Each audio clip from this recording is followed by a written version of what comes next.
Welcome to the Mercer Journal, a reorganization of understanding. From the series, Conversations That Should Have Worked, Part 4. The Problem of Invisible Intent, the Reason Conversations Go Sideways. A text message arrives in the middle of the afternoon.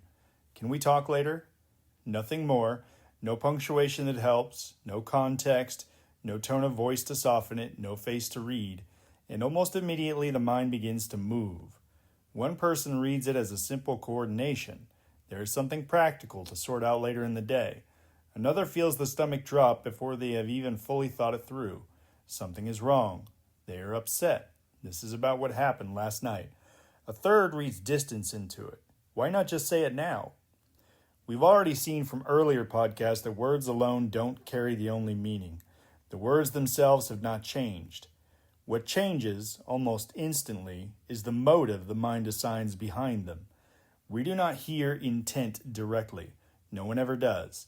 We hear words, timing, pauses, and tone when tone is available. Then, almost without noticing, the mind begins answering a second question that runs beneath the first.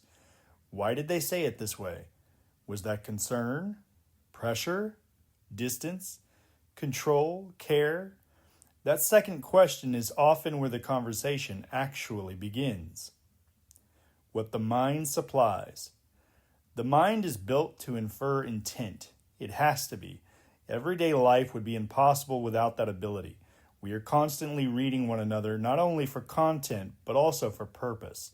Sometimes we read these things accurately. Often we are drawing from real patterns that may not belong to the moment. A strained relationship does change how certain phrases land. A tense week at work does make certain messages feel heavier. The problem is not that we infer motive. The problem is how quickly uncertainty hardens into certainty.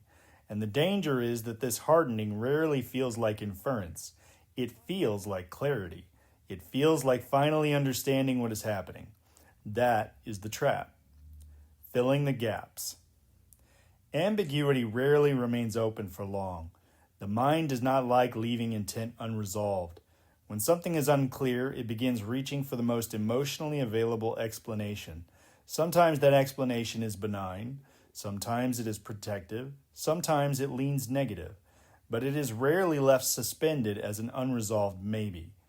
In practice, this means that small ambiguities often become moral interpretations. A pause in conversation becomes disapproval. A delayed response becomes rejection. A brief correction becomes disrespect. A question asked at the wrong moment becomes control.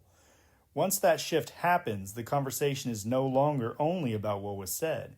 It has become about what the other person is believed to be doing. That is where the stakes rise.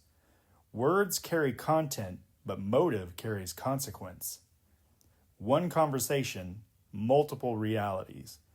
People rarely escalate over information alone. More often, they escalate over what they believe the information means about the relationship itself. A late reply is no longer just a late reply, it becomes a statement about care, priority, loyalty, or distance. This is where ordinary conversations begin to split into different realities. One person believes they are asking a simple question. The other believes they are being criticized. One believes they are clarifying, the other believes they are being controlled. Both are now responding to different conversations, even though the visible words may still be the same. And once motive has been assigned, the mind rarely remains still inside it. A person who reads disappointment may begin explaining before being asked. A person who reads hostility may become defensive. A person who reads distance may withdraw first. A person who reads accusation may begin building a case in their own mind before the actual conversation ever happens. The conversation beneath the conversation. What is happening here is not irrationality. It is the ordinary human need to reduce uncertainty. The mind would often rather settle on a difficult certainty than remain inside an unresolved maybe. Sometimes it clears by evening. More often, it simply shapes the next exchange without either person noticing. Sometimes it compounds. But in each case, the visible break often begins earlier than it appears, in the first inferred motive, in the first private explanation, in the first silent answer to a question that was never actually asked. This is what makes so many good faith conversations feel confusing in retrospect. Both people may leave believing they responded reasonably, and from inside their own constructed version of the conversation, they often did. Not because either person is dishonest, but because each person is responding to a different conversation. How can two people both be right and still be profoundly misaligned? That is where we go next.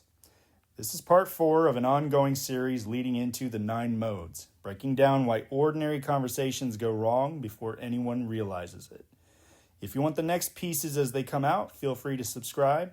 Thanks for listening.